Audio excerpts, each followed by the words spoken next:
Scipio, you need a 3 card to activate. Hannibal, you only need a 1 card or higher.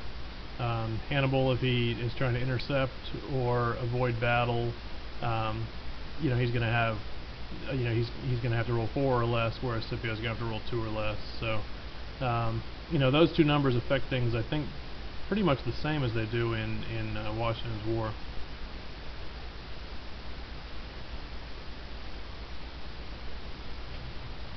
All generals can move with up to 10 units.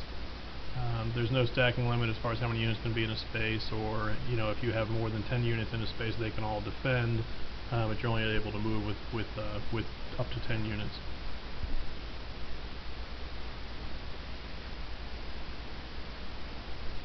It's also very liberal as far as picking up and dropping off units while you're moving. You're allowed to move, drop off, move somewhere else, pick up, that sort of thing. I know in Wilderness War they're really strict on that. You can't pick up units as you move, which kind of throws me off there.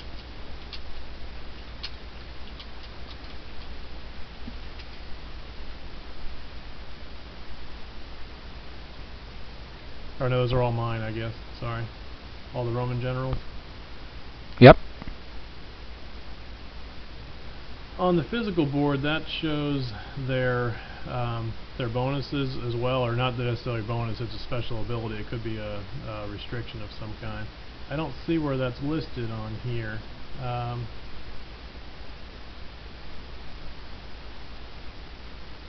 wonder if it's on some sort of another player aid somewhere. So all generals in this game have some sort of a special feature. Hannibal is that in battle he can use, you play with battle cards in here, and he can do something different with some of the battle cards, make him an even better general.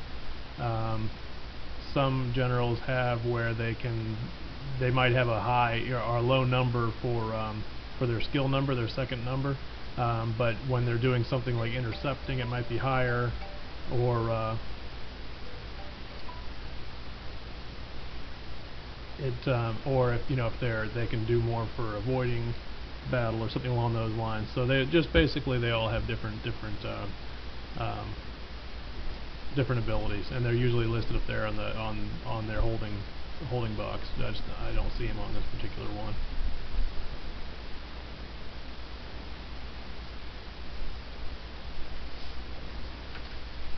Turn, you're gonna hang on. I'm getting a phone call here. Sorry.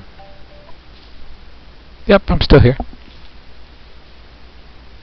Okay, and I didn't recognize the number. I should have known better. It was no problem at all. So political control here is kind of shown the same way. You have political control markers all around. They're two-sided, so you can flip them. It looks like I may have lost connection here. Nope, I guess not. So I'm going to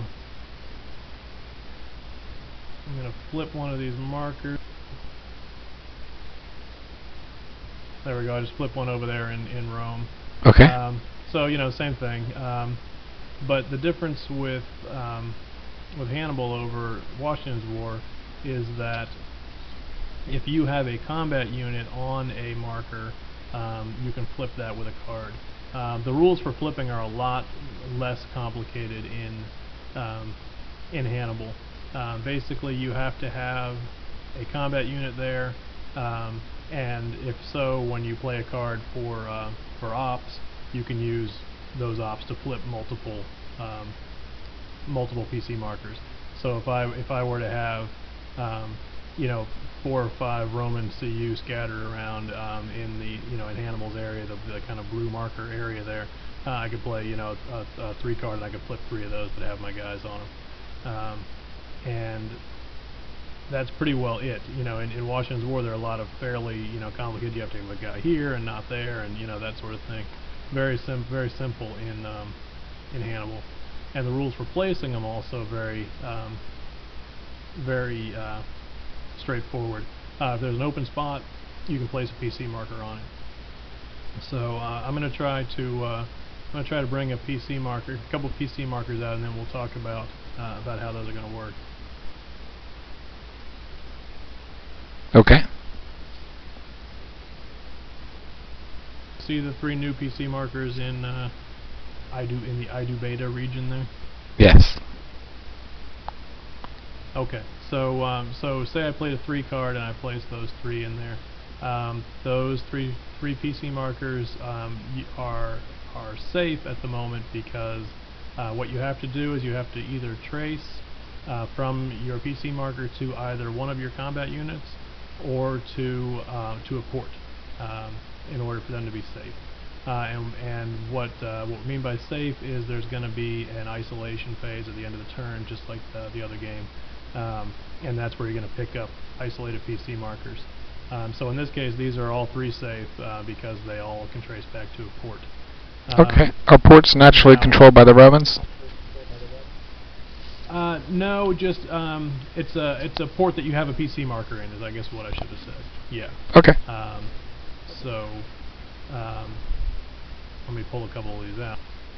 Wouldn't be safe during the isolation phase because they don't go to a port that has a Roman PC marker.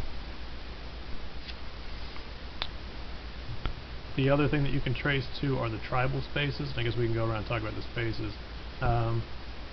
Everything is just is a generic PC space, or it has a city in it. You see the different cities around, or it is a tribal space, and you can see the green and the blue tribes scattered around.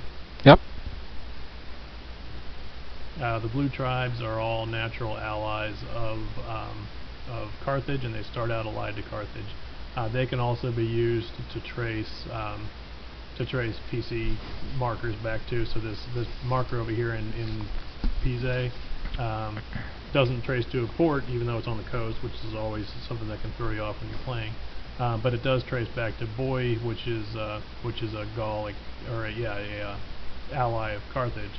So that PC marker would also be considered safe. So how do you get control of a port? Well, when you have a here. Or just having an army there, or a CU? Or a PC marker, yeah. Okay.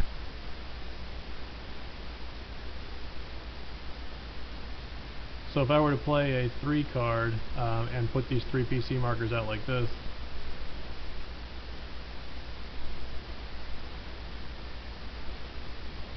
then those would be my spaces. They're in my political control. I control the ports that they're in, and I control this guy, in the Azalea or whatever that's called. So yeah, so that's what I meant by control, was just by having a PC marker there. So when you get to the isolation phase, and we went to look, we would say, okay, all those PC markers are safe there because they're all connected, and at least one of those spaces that they're connected to is a port space. And I assume I can play PC, I'm trying to remember the operations points, to either take that marker away, or certain cards will probably let me flip it, right? Yeah, there are some events that let you just flip PC markers. There are some that some that flip, some that remove. The only other way to get them out of there would be to move combat units onto there. So I'm going to go ahead and do that now. Hold on. We'll say that you played a 2-op card and you activated Mago and his whole kind of stack here.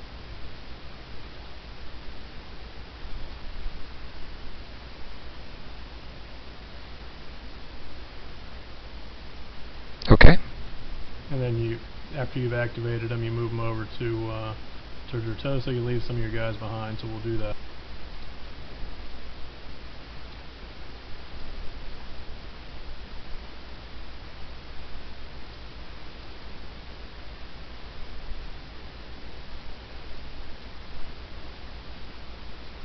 Oh, sorry, I didn't know you were doing it.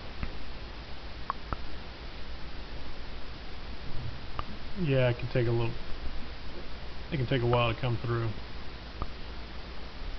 Okay. So now you've done that with, you've activated them, you've moved them. you get to move 4 spaces whenever you're activated. Then on your next play, if you played a 2-op card, you can spend 2 ops to flip those 2 PC markers that are under your guys.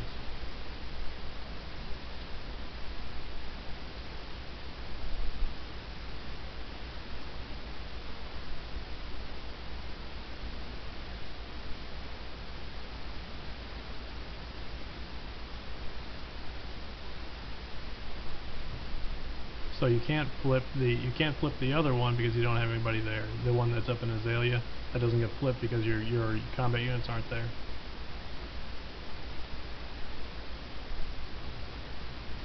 But what's going to happen now is that one is isolated. Now, if I had a 3-ops card, could I march through an area, flip the PC marker, and continue movement? No, your options for activating or for spending ops are either you can take PC actions or you can activate generals.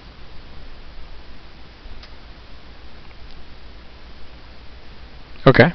And the PC actions can be, either placing your own or flipping. Yeah, and then the other one is activating generals and moving generals. So, but they have to be separate. You can't mix them up.